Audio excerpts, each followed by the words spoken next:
Primeiro-Ministro Xanana Guzmão fala ona Timor-Leste.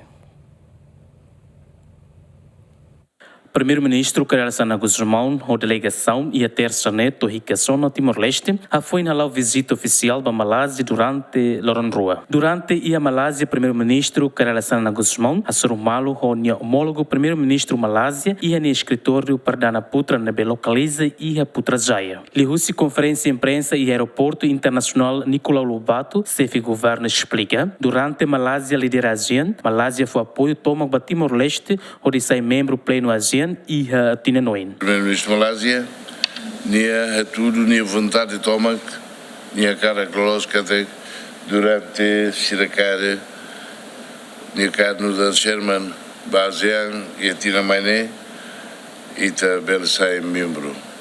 Se ia 1 de janeiro, até 31 de dezembro, Tinamaine. Deve a me discutir, foi a Atena e a saída. E também os agradeço também e de ter que mexer a bata ou não se nessa antitémica treinamento se não é mas mais ou não me ajuda a lá no lugar que temos bem